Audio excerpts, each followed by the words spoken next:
Assalamualaikum warahmatullahi wabarakatuh. Perkenalkan, nama saya Vivi Rahmawati dengan NIM 246511035 dari Prodi Tadris Bahasa Indonesia kelas 1B. Hakikat bahasa adalah alat komunikasi yang digunakan manusia untuk menyampaikan pikiran, perasaan, dan informasi yang melalui bunyi, tulisan, atau isyarat yang memiliki makna yang telah disepakati bersama. Pertama, yaitu bahasa adalah sistem, yang artinya bahasa tersusun secara teratur dan mengikuti aturan tertentu. Jika aturan itu dilanggar, maka komunikasi akan menjadi tidak jelas. Contohnya pada kalimat Abdul memotong kambing itu dan Aisyah mencuci piring. Sedangkan kalimat yang salah adalah Abdul dipotong kambing dan Aisyah dicuci piring, maka kalimat kedua menjadi kalimat yang tidak efektif. Yang selanjutnya yaitu bahasa sebagai lambang, artinya bahasa menggunakan simbol yang disepakati pemakainya secara konvensional dan bersifat arbitrer, yang berarti tidak ada hubungan langsung dengan yang dilambangkan. Contohnya yaitu kata sapi dalam bahasa Indonesia dan kata cow dalam bahasa Inggris yang melambangkan hewan yang sama. Contohnya lagi yaitu warna merah pada lampu lalu lintas yang artinya berhenti, sedangkan pada bendera yaitu berarti keberanian. Yang selanjutnya yaitu bahasa adalah bunyi, yang artinya bahasa terdiri dari bunyi yang dihasilkan oleh alat ucap manusia. Namun tidak semua bunyi yang dihasilkan oleh alat ucap manusia itu disebut dengan bahasa. Bunyi seperti batuk atau bersin bukanlah bahasa karena tidak memiliki makna atau ujaran di dalamnya.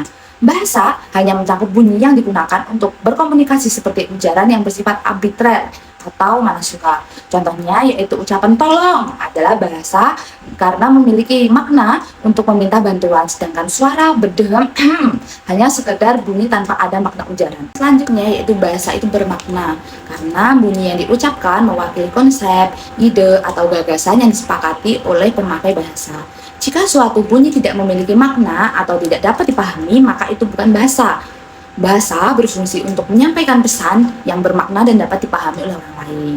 Contohnya yaitu bunga memiliki makna tumbuhan dengan aroma yang harum dan warna yang menarik. Dan selain itu ada lagi contoh yang tidak memiliki makna, yaitu kata emaran dan amai. Selanjutnya yaitu bahasa bersifat konvensional, artinya penggunaan lambang bunyi didasarkan pada kesepakatan masyarakat agar komunikasi dapat berjalan dengan lancar.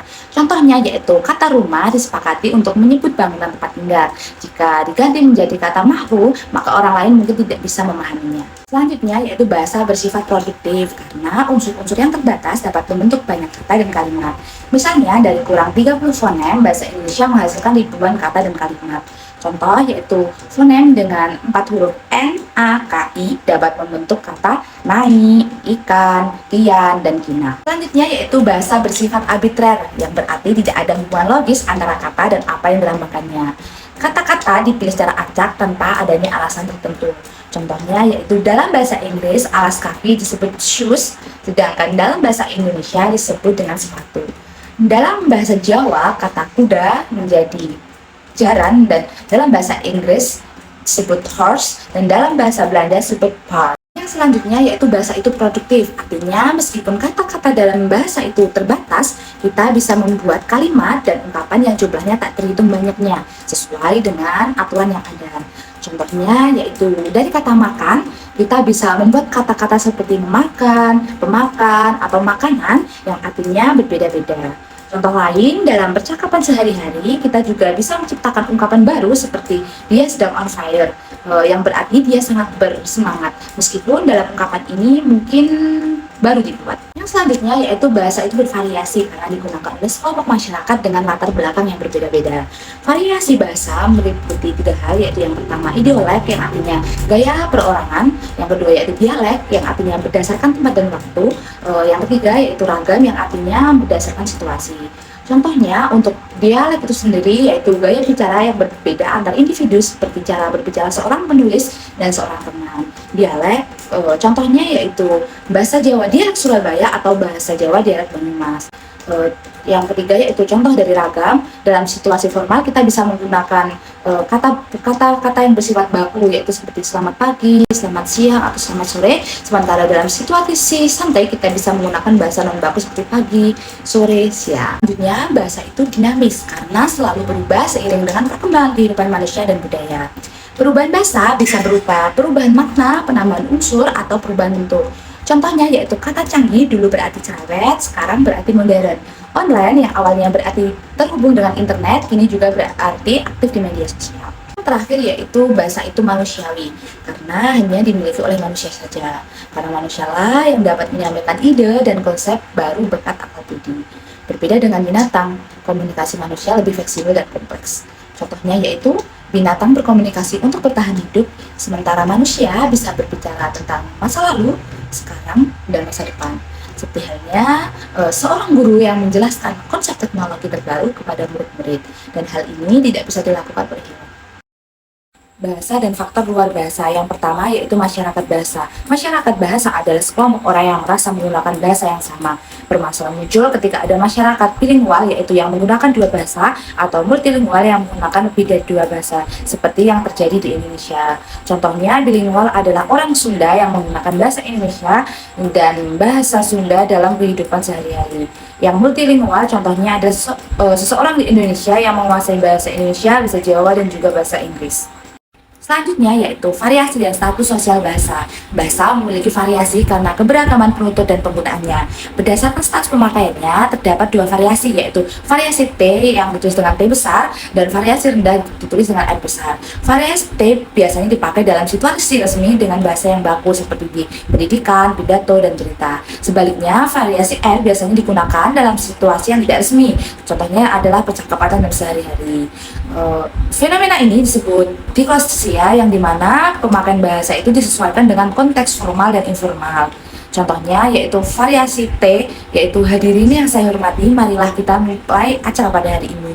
Variasi R, contohnya yaitu yuk mulai acara sekarang aja.